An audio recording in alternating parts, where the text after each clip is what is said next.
Today's video is sponsored by MyLikes. Go to kalebnation.com/mylikes and try out today's like. It's true. I forgot to film a video today. Okay, I didn't actually forget to film a video today. It's just I've been so busy doing work all day, work that I should be doing, promoting the book, that I didn't actually grab my camera and pull my camera out and start walking around filming myself doing this work. Which, I mean, actually should be seen as a good thing, because that means that I was doing what I was supposed to be doing, which is promoting Bran Hembrook the Spectre Key on blogs and on Twitter and on Facebook and every other way that I could possibly promote it, except filming my daily video. I fail so much. Actually, I don't fail. I got a lot of stuff done today. A big way that writers can help promote themselves is by posting as a guest on different blogs. I was invited to write a post on a very big blog that they say receives about 1.5 million hits every month. Today, I pretty much spent all day writing and drafting and editing this blog post that I'm doing for this really big website. It's kind of like writing an essay sometimes. And I was one of those people. Whenever I was growing up, I thought,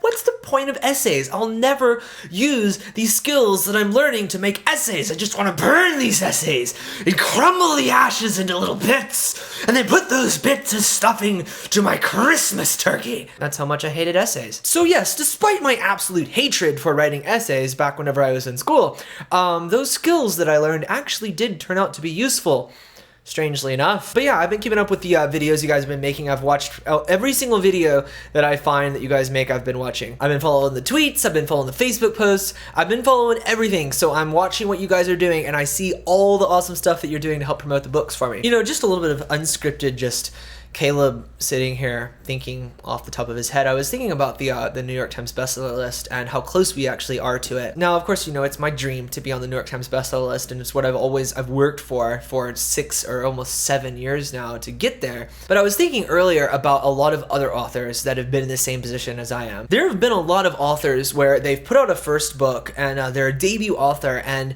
a bunch of people find out about it, and it gets popular amongst a small group of people, like a foundation, kind of like what they call like the first Twilight fans. They call them the oldies. And then the first Eragon fans, there were fans of Eragon like I don't know how many years, 3 or 4 years before Eragon even came out through a major publisher when it was self-published by him. The publishers of the Harry Potter books actually didn't think that the books were going to do very well at all. And all these book series had their base of fans, and they had all this little buzz and things going on for them, but it didn't really explode until a few books in. And all these book series kind of had their big moment that made it explode. For example, Eragon was pretty much unknown for a very long time. Even though Christopher Paolini went on book tours to like 140 different places, it still wasn't selling as big as it probably could have. It wasn't until another author had found the book Eragon, passed it to his publishers, and they made this giant thing out of it. And now Eragon sold like 30 or 40 million copies. Now look at the stories of these authors and how they did so much to promote their own work, and how all of these big things, they all started off really, really small, and then at some point it just exploded for some reason. I don't know how good of an idea it is me recording this video so late at night, because I think out loud in front of the camera like this, but I wonder what it would be like if I actually have that moment, and if that moment is ever actually going to happen for me. Like, is there this time that's coming up in like 6 months or 2 years or maybe even 2 weeks if we hit the New York Times bestseller list that Bran Hembrook will explode? One day will I be looking back at this set of 30 videos that I'm making, and this video where I'm sitting here late at night in front of the camera wondering about the future, will I look back and kind of smile at these videos and think, yeah, it was on its way. It was about to happen, and I didn't even know about it. See, this is my my old writing notebook. I have many of these writing notebooks that look just like this. All these notebooks are numbered and dated. Like, this is notebook number 10, and I started it on April 3rd of 2006, and I ended it on March 10th of 2008. I was looking through my old notebooks for an article that I was writing for someone,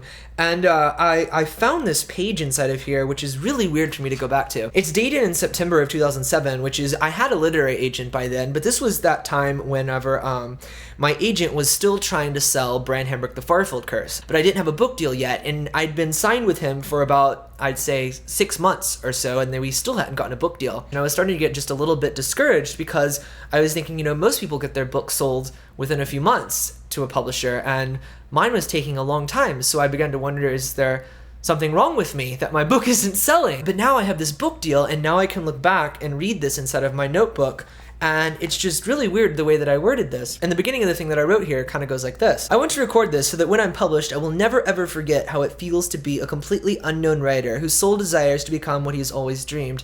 A real author whose work is read by people all over the world. The biggest thing on my mind right now is wondering how it feels for the Scott Westerfelds, the J.K. Rowlings, and the Stephanie Meyers of the world to be there, where they dreamed of being, like me right now. Does it all feel like one big dream as I expect it will feel for me? How does it feel to know that all these people truly know your characters, the same characters which for years only you knew, that your characters link you like a common friend? And one day, whenever I'm there, I will find this page, remember exactly how it felt, waiting for a publisher to believe in me and take the book and see the same vision that I've seen for so many years of my life. For some reason, it's really encouraging for me to look back and see this exactly 3 years ago whenever I wrote this, before I had a publishing deal at all, and to see how much I was hoping just for that, and to see how much my life has changed in just these few years. And I kept this in my notebook too.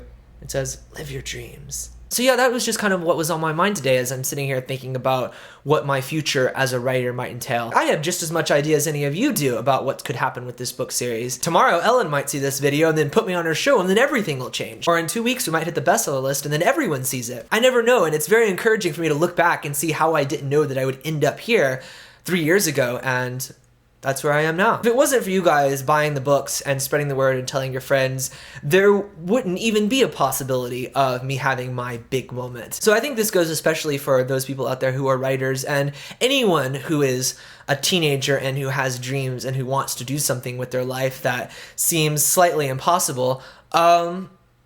Hang in there. You never really know what's going to happen, and I didn't know it was going to happen. I didn't think that I would ever get here, and I don't know where I'm going to be in a year or two, but I keep working towards my dreams. So again, thanks so much for believing in me and watching this super long video, and I wish you guys all the best in accomplishing your dreams.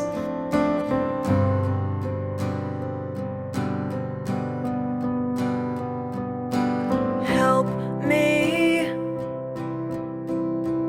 I need someone to wake me up.